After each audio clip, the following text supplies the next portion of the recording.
Welcome everyone to the INSIDEWAG podcast. I'm Josh, And I'm Chris. and we are here today with Miss Brittany Werner. Welcome to the Yay. podcast. Thanks for having me. Yeah. Mhm.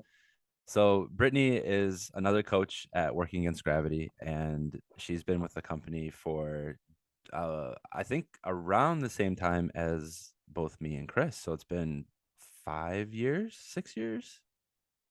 Six-ish, maybe. Six. Yeah.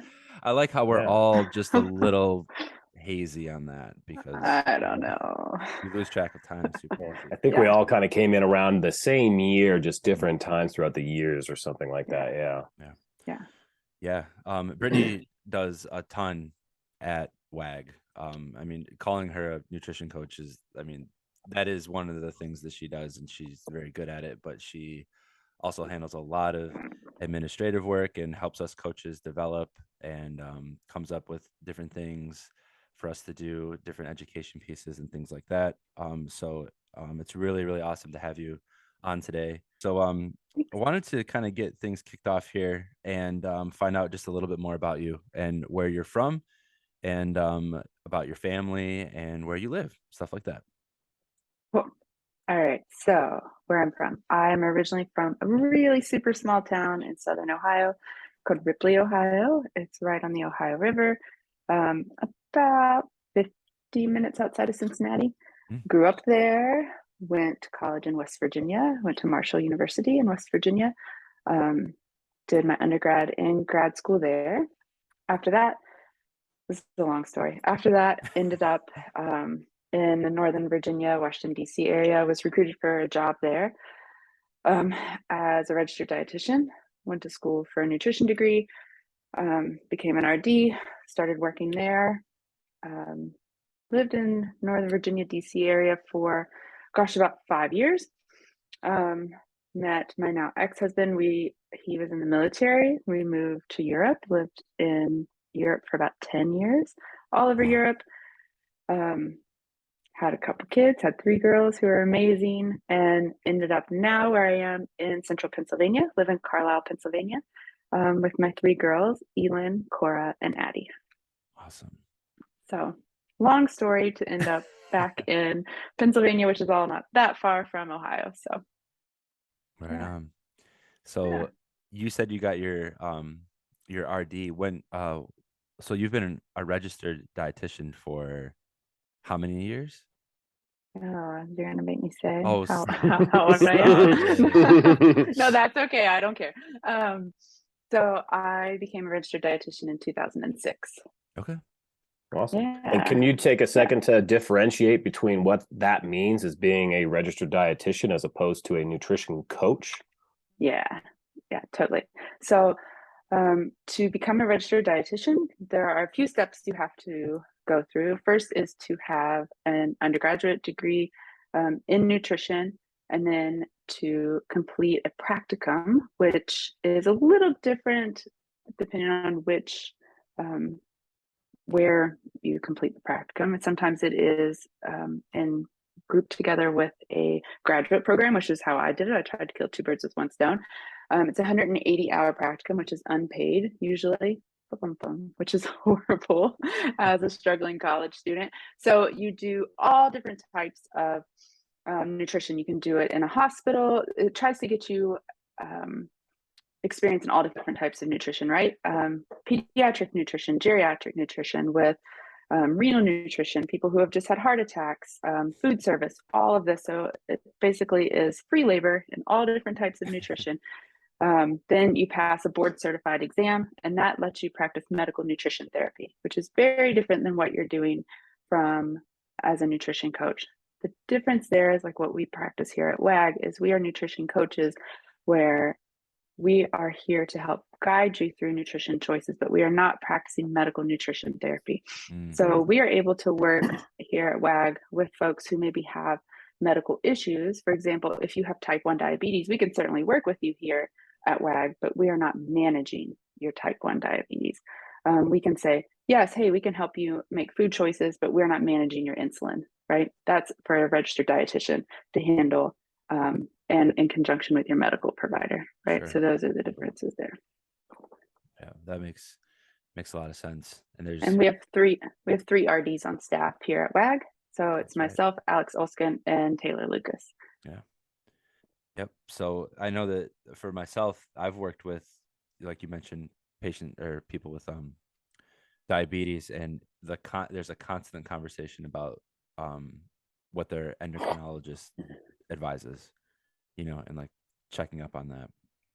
So you have a little bit more of a, detailed and dedicated background into practices with that. Yeah. Among a lot of other things too. Cool. So how did you find out about WAG? How did you get started? First coach, first introduction, all that good stuff. I found out about WAG from Instagram, which I think is how most people probably found out about WAG.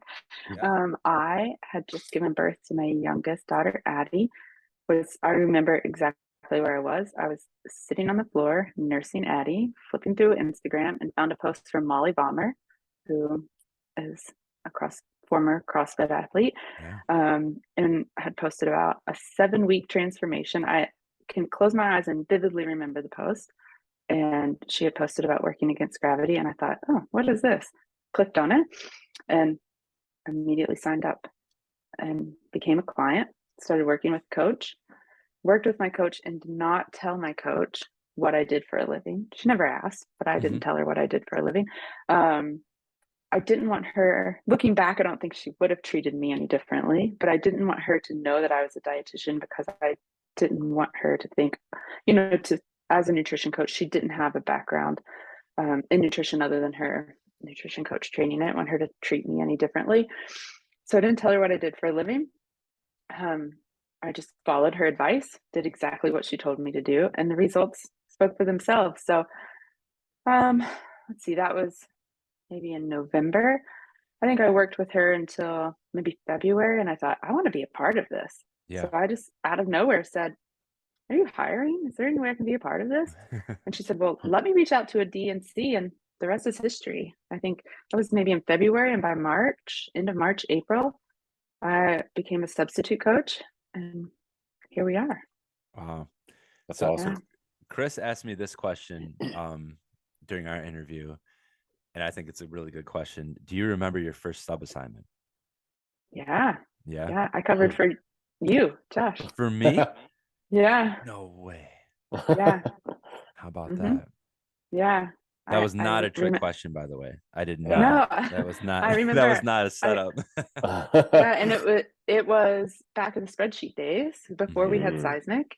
Yeah, and it was right as we were porting over to Seismic. We were getting ready to port things over to Seismic, and I was wholly unprepared for the volume of clients. Yeah, I was completely overwhelmed. And I just remember thinking that the compassion that I needed to put forth to the people that were walking in the door, because to be a substitute coach I will say this every single day, is way more challenging than having your own clients, because you have to learn you have to relearn every single person. Every person that you open, you have to establish a relationship. Now with my own people, I know them. I've known them for weeks, months, years. When you're a substitute coach, you don't know these people. You have to read the background to deliver quality service. You have to read the background of every single person that you open that check-in. And I remember thinking, who's this person? I have to, and now it's easier because you have Seismic and we can read the notes. Back then it was like a bunny trail. You had no idea who these people were. Yeah. And I remember being so overwhelmed and just thinking, Josh didn't know who you were then. And I just remember thinking, oh, I hope I do okay by this guy. Yeah.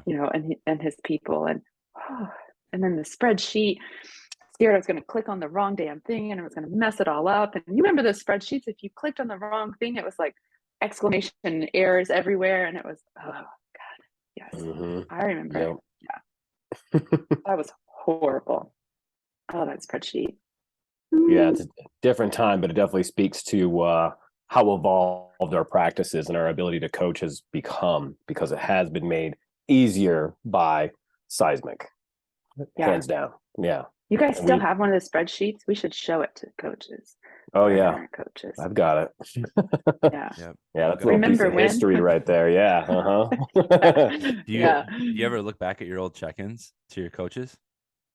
Randomly in my Yeah. Gmail, yeah, they'll come Yeah. up. I still have them all saved in a folder, so I could just Mhm. go kind of scan through them. And I think during the first year of my coaching experience, I would kind of reflect back on that to see how I was spoken to as a coach, and kind of comparatively had to how my voice and how I was speaking to clients were. And so, yeah, it's like a little measure, Yeah. if you will. Yeah. I'm way better now than I used to be. That's for darn sure. I think we all Ooh. are. We've all Yeah. learned a lot. Yeah. Yep. Yeah. Chris, what do you got over there, Chris? So we know like how you became a coach and what your interest was in this, but previous to that, in terms of like your nutrition and fitness, like what was your experience in the fitness industry or the fitness world? Like what got you started, or what was the inclination for you to make a change in your life with fitness alone before you added the nutrition component to maximize what you got out of your fitness? Yeah. So I've always been an athletic person, or tried to be athletic. I don't think I'm like a naturally super athletic person, but I grew up in a really small town where if you didn't play sports, there wasn't really a whole lot out there for you. So going into in high school, I played soccer and basketball, and then going into college, I sort of tried to get going. And then when I moved to Northern Virginia, I somehow fell into a group of friends who found CrossFit in its really early days, like back in 2008, which was great. And it was when, CrossFit really was in its infancy, and we were in a strip mall where they hated us. Imagine 2008 in a strip mall, CrossFit, like right next to a Weight Watchers. I remember it was next to a Weight Watchers, and man, those people hated us. But it was great. Like, it was just great marketing too, because it was like, it was the worst location and the best location at the same time. I got my CrossFit level 1 in 2008. I remember at the time spending $1,000. Still now, spending $1,000 is a lot of money on a certification, but back then, I was 2 years out of grad school, and that was a hell of a lot of money for me to spend. And I started coaching CrossFit classes and just fell in love with it. I was like, this is my sport. Like, this is my jam. Yeah. I'm 5'10" and like super lanky, and like functional fitness does not come easy for this body type. It's not a tall person's sport. It's not a tall person's sport. Weightlifting is not. But I love it. Like, I love it. And similar to nutrition coaching, I love coaching. Like, I love watching people. I love coaching more than I love doing. And maybe that is that says a little bit about my athletic ability, but I just love watching people get their first pull up or their first double under, or just, I just love it. And still it just brings all of the feels, and even for myself, That's awesome. like, I turned 40 this year, and the human body is amazing because I'm still able to do first, I'm still linking, muscle ups together for the first time and doing firsts that I've never been able to do. And it's like, damn, this is cool. Yeah. CrossFit allows people to do things that you don't think they should be able to do. And that's why I love it, Yeah. Yeah. That was the bug for me for sure. Yeah. Yeah. Yeah. That's a great answer. Do you coach at your gym right now? Mm-mm. Oh. No. How long's it been since you last coached in person? Oh gosh, I haven't coached in person since 2013.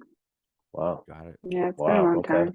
Yeah. Kids and WAG. Yeah. Yeah. Yeah. So we kind of got your background, and I guess what were you doing before you got hired onto WAG, like for work?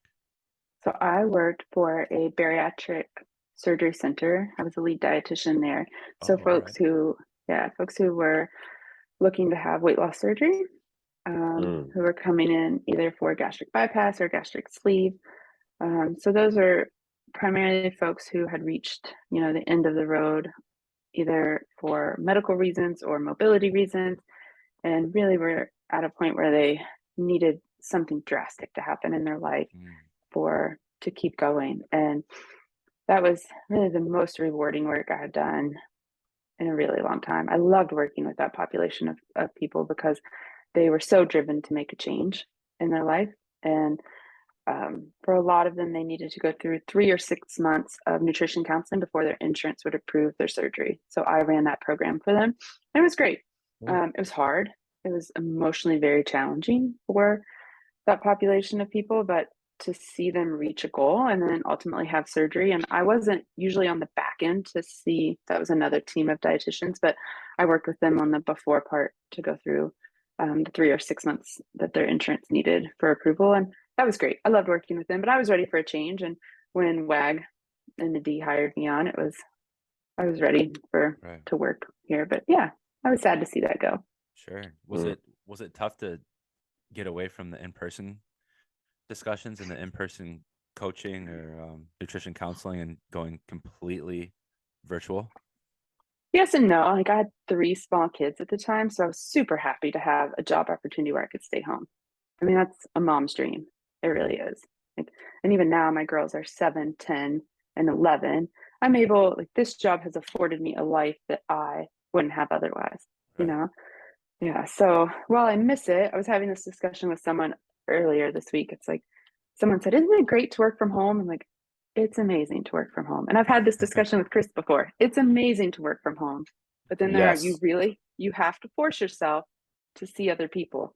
Yeah. I have an amazing gym in my garage. I can absolutely live my whole week and not talk to any other adult. I can just talk to my girls.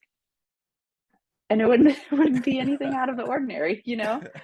You have to force yourself to get outside. So while it was hard to give up the in-person, it's such a gift to be able to have a fulfilling career that I don't have to leave my house. Yeah. That's great. Aside from those variables, what was the hardest part about transitioning from a office to working from home, establishing your own schedule, getting ahead of your work, or maybe saving it for the last thing you do in the day? Like, how did that work for you? I think it's just like anything else. You just have to find a routine and being disciplined, right? Because it's so easy to just push it off. And then it's, my girls go to bed and you're like, oh crap, I still have 4 hours of work to do at night. You just have to establish your routine and be disciplined, and not be a squirrel and like go do this and go do that. And before you know it, you still have, so just have a routine. Yeah. Very much. Yeah, it's crucial for sure. I'm curious, as a WAG coach, what is one of your most proudest accomplishments as a coach? I have 2. Can I have 2? You can have 2. And all right, because they're very different. They're very different. Yeah. We'll allow it. Yeah. Okay. Go great. ahead. For you? I'm the first guest. So I'm breaking the rules. Exactly. Yeah. The rules are set and broken here. Yeah. Boom. Forget your rules. I have a long-term client. She's still my client, Christina Alcorn, who I worked with her still working with her, but up until the point that this happened, we had been working together for about 3.5, almost 4 years. She was diagnosed with breast cancer, and I totally gave her the out. I said, listen, I understand you don't want to continue working together throughout treatment. I get it. She said, no, I want to continue working together. She had lost a significant amount of weight. Her goal was to lose weight coming into treatment or coming into WAG. She wanted to lose weight. She was type 1 diabetic. She lost a ton of weight, looked great. She's a CrossFitter and she did obstacle course racing. Diagnosed with breast cancer. We worked together all through treatment, made her way through chemo, radiation, surgery. We minimized the amount of weight she lost through all of that. I'm so happy to say she's cancer-free. Wow. And it's just been the most rewarding thing from a nutrition standpoint. I don't want to say that nutrition made all the difference, but I do know that working together and focusing on what she was able to eat and making sure that nutrition was a priority through all of this did make a difference for her. She was able to continue CrossFitting. She was able to continue participating. And this happened through COVID. Add all that into the mix. To be a cancer patient during a pandemic, talk about scary. To Unbelievable. continue doing virtual races. She continued staying active. Man, that was one of the most, if I'm selfish here, that was one of the most rewarding things as a practitioner, as a dietitian I've ever done. Like, man, and she's still a WAG client now. It was amazing. I'm That's so awesome. proud of her. And that's one of the most special WAG clients I've ever had. She's just a real amazing human being. And yeah, so now we're back now on the train of trying to lose a little bit of weight again and get back into fighting shape. We're getting ready for the open now again for Hey. CrossFit. So Wow, yeah, that's incredible. great. Yeah. What a journey. What a journey. Yeah. And I'm damn proud of her. Like, it's just great. My next one is a client, Liz Bride, who made it to the CrossFit Games this year in the upper extremity adaptive division. Wow. And another person who I'm just incredibly proud of. I've never had an individual games athlete before as a client, and she made it to the games this year. And talk about pride, just another person who I'm just incredibly proud of to be able to work with. And she made it, and just like anyone who reaches the pinnacle of their sport, it's an incredibly heartfelt journey with a lot of sacrifices. And she's a mother, and oof, that's a long journey. And she did it, and it was so cool just to watch her go through all of that and make it, and to see your client on television. It's cool. I mean, I know Josh, you've coached a lot of athletes as well, but it's just like, wow, like I was just sitting in my living room watching her, and it's like, oh, I know her, you know, like she's like, why? This is so cool. You know, because I normally coach my bread and butter is average moms, you know, and so that was great. So those are my two, I think, favorite. I don't want to say favorite, but favorite moments, definitely. Yeah. Those are good ones. Yeah, for sure. It's all like when me and Chris did our episodes talking about it, it's really hard. It's really hard to like think about that, because we've all worked with so many people and so many different kinds of people.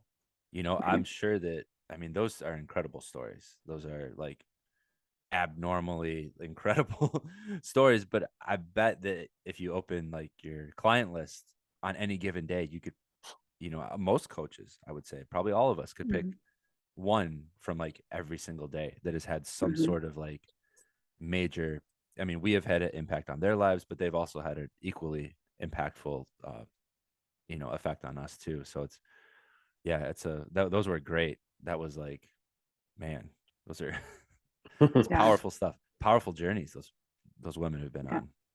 I can talk about clients forever. Like I have so many that are just great. Like, I talk about this with Jess sometimes, is like if you know, because again, we all have quite a few, but if you were to open up like our seismic files and just point to someone and be like, this person, you could like in a snap, you know, like not everything, but most things about them just by looking at their name. It's this job is so cool in so many ways. It's so demanding in so many ways. And you just like, I don't know, it's a special thing. I think that whether you're coaching for WAG or you're with WAG, or if you're doing it with someone else or you're coaching other people, I think that if you're doing it right, then it's probably like a really demanding pursuit, you know, in a very good way. Totally. Yeah. Kind of like that was a unintentional segue, but my next question for you is, last week I phrased this different. I gotta think about it. It's kind of a two-parter. Because okay, there are no rules. That's right. We make the rules, we break the rules. So the question is, what is one piece of advice that you love to give to clients? And the second part is, what's one piece of advice that clients need to hear that you give them? Because they're not always the same, right? Yeah. Ooh, on the spot, tough question. I need a soundboard for the Who Wants to Be a Millionaire, or Jeopardy. You get $1 million if you answer this question correct. So I mean, there's a saying, and I'm sure I'm going to get it wrong. It's like, If you're not willing to learn, no one can help you. But if you're willing to learn, no one can stop you. So Beautiful. and I'm sure I'm saying that wrong, but you get the gist. Like the thing is, like when you come into coaching, and especially like if you come into this situation and you hire a nutrition coach, you have to be willing to learn. You have to be willing to set aside what you think you need, what you think your body needs, what you think you know about your own nutrition, and just let me or Josh or Chris or whatever nutrition coach you have been assigned to, let us take the reins.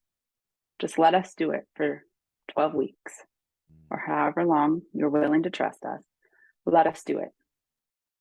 We have your best interest at heart. You have hired us for a reason, and just let us do it. Let us take that stress. Let us take that burden, and let us drive this car. If you would just let us do this, I promise you, and I know, who am I? Like, but just let us take this, and I promise you the destination will be worth it. That's what I want everyone to take away from this. The barrier to success I see more often than anything else is people come in and say, but I need this. My body cannot have that many carbs. I need 1,400 calories. I need this. And my rebuttal is almost always, has that worked for you before? Mm-hmm. Why are you here if you know what you need? Why did you hire me if you have the answer? You have to be willing to open your heart, open your mind to an idea that maybe you don't know what you need. And that is a hard pill to swallow. And sometimes you have to set your ego aside just a little tiny bit. And I'll tell a story that is hard sometimes for me to tell. You know, I have a master's degree in nutrition, and I came into WAG 45 pounds overweight and could not handle my own nutrition. I didn't know what the hell I needed. And I know a lot about nutrition. Just because you know a lot about nutrition does not mean you can handle your own shit. Yep. You know? Like knowing a lot about nutrition and knowing how to manage your own nutrition are two very different things. And there's a lot of shame in that for a lot of people. I had a lot of shame in that, and still sometimes I have a lot of shame in that. So that's what I try to convey to a lot of people is, or to everyone, is that just because you think you know, you don't know. You know, just because you read in a book that this is, you know, what most people need, and this is what protein does, and this is how amino acids work in the body. Just because you know all of those things, that's amazing to have all of that knowledge, but that doesn't make you an expert on what you need in your body. You hired us for a reason. Let me try. And hey, if it doesn't work, I will be the first to admit it didn't work. And then we can try it your way. But if you just let me try, I can almost guarantee you, if we work together, we'll get there. Yeah. I think that's the biggest takeaway from like my own journey was that 2 years spent working with a coach was actually a lot of deprogramming of what I had come to think that I knew or learned through my own exploration of nutrition and all that stuff, and actually was given the actual guidance to better understand it, so that those choices became a bit easier to make because there was an understanding of why I was making those decisions and what they did to align with my goals and all that stuff. So yeah, you hit that on the head for sure. Yeah. And it's like, don't get me wrong, it's a partnership. Like I need feedback from the client. I need the client to tell me, hey, this is working, this isn't working, because I'm not there with you. But what I don't need are walls. You know, Right. When you come in and say, I can't eat more than 1,400 calories. I can't do this. I can't do that. Yeah. I'll tell you, when I joined, if she would have told me to eat 300 grams of protein a day, I would have done it. I would have found a way to do it. I would have thought she had lost her mind, but I would have tried to do it because I was at a point where I was like, what I'm doing isn't working. So I'm sure as hell going to try whatever it is. Yeah. that this chick is telling me to do, because the people who are doing her plan, it's working, right? Mm-hmm. So it's just what I would like clients to try to understand is not blind faith, but faith while trying to educate yourself. Does that make sense? Yeah. Yeah. Yeah. But like trust with education. That's what, like, trust me, but ask why. That's my favorite kind of client, when it's like, hey, why are we doing this? And I'm on board. Yeah. I Did that love answer that. your question? I feel like I went Yes. No, in a that's lot of good. directions there. No, Yeah. those are oftentimes the best answers. Yeah. That's right. Yeah. Yeah. I think that, I mean, what people need to hear is for you, what people need to hear is also simultaneously what you like to give them. You know what I mean? Like that two-part question for you kind of becomes one. You know, it's not really that much different. So that's powerful stuff. And I mean, What, oh, go ahead. oh no, I was just gonna say, what people need to hear is the truth. Always. Mm-hmm. You know, like, I think a lot of times, and everyone needs to be coached a little differently, right? And it's all about reading the room and what people need. Like, what I need is something different than what you need, and that you develop as you grow as a coach. But I will always firmly believe what people need is the truth, right? If that's always what people need. If you're trying to reach a goal and you're not doing what you need to get to the goal, you need to hear what you need to do to get there. You always need the truth. Always. If you're killing it, I'm going to tell you. You're killing it. You're doing great. If you're not, I'm going to tell you. Now, how I tell you that you're not getting there is going to be different based on the coaching style needed. But what people need to hear is the truth. Always. Love that. Agreed. That's awesome. That's awesome. All right. Yeah, I mean, there's so much that, I mean, I feel like we could probably keep talking for like forever. We can do part 2 later. We can do part 2, yeah. Yeah. Well, once we talk to all the coaches and we kind of get to know everybody a little bit better, then we are going to move into like what I would consider like a season 2 of the podcast, where we actually do roundtable discussions about nutrition topics and things like that, which I'm really excited about. Yeah. And that's, I mean, it kind of plays to your point, Brittany, is like people need to hear the truth. And there's a lot of junk. I mean, how many clients have you had that signed up? I mean, they found us on Instagram, or they heard us, regardless of where they heard us, go on Instagram and go to like your search bar or your like recommended, and like look at how many people are giving out like nutrition advice or trying to sell some sort of special program or sell this and that. And it's like, no wonder people are confused about what the heck's going on. Right. So, I mean, that's kind of what we're trying to do here with WAG, is like, just, you know, pull the curtain back. Like, let's decouple this. Let's uncomplicate it for you. Right. Absolutely. All right. So we're kind of nearing the end of our time here with you, Brittany. So I'm going to give you the choice between one last question. So all right, you can either tell us what's something most people may not know about you, or what's an experience in recent memory that's been a lot of fun for you or very memorable.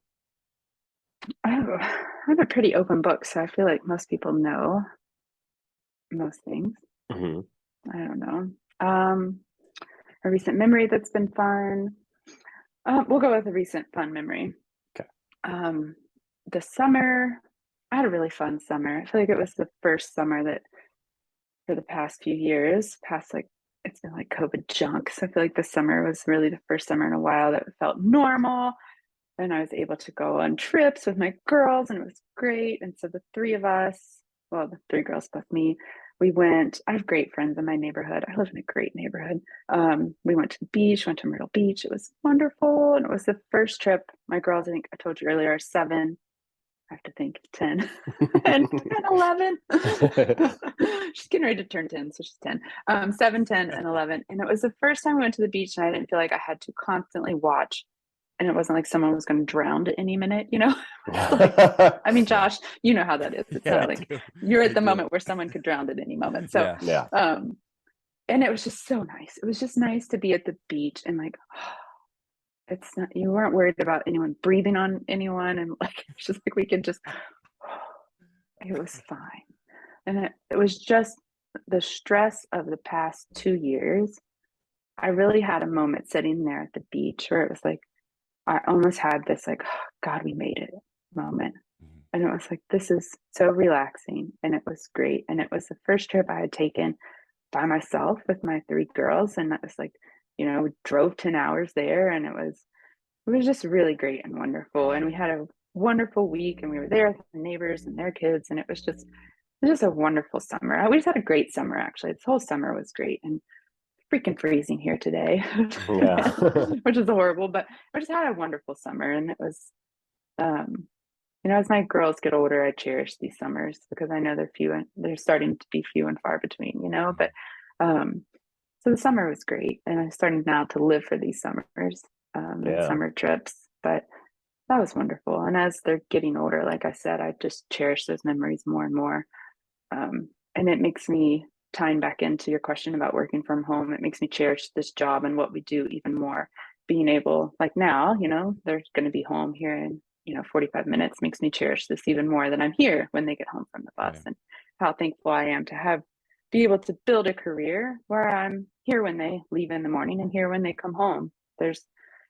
I don't take that for granted, not a day in my life, because there are not a lot of opportunities like that where I can build a career that I love doing, and I'm here for my girls, and I love that. It's amazing. It's like a triumphant return to normalcy after this last Yeah. couple of 2 to 3 years of just everyone experienced the shared experience, if you will. And everyone's Yeah. was different, but yeah, that's Yeah. beautiful. Different boat, same storm. There you go. That's good. That's a good Yeah. saying. Mhm. That's a Yeah. good saying. Well, thank Yeah. you so much, Brittany, for sharing so much with us today. And I'm sure that the listeners got a ton out of this. I will say that if anyone's listening to this and has not considered nutrition coaching or checked us out, please do at workingagainstgravity.com. And you can work with Brittany, or you can work with Chris or me, or one of the other awesome and wonderful coaches that we have on staff. So if you're ready to take that next step, then please check us out. Again, thank you so much, Brittany. Thanks for coming on. Yeah. Thanks a Thanks lot, for Brittany. having me.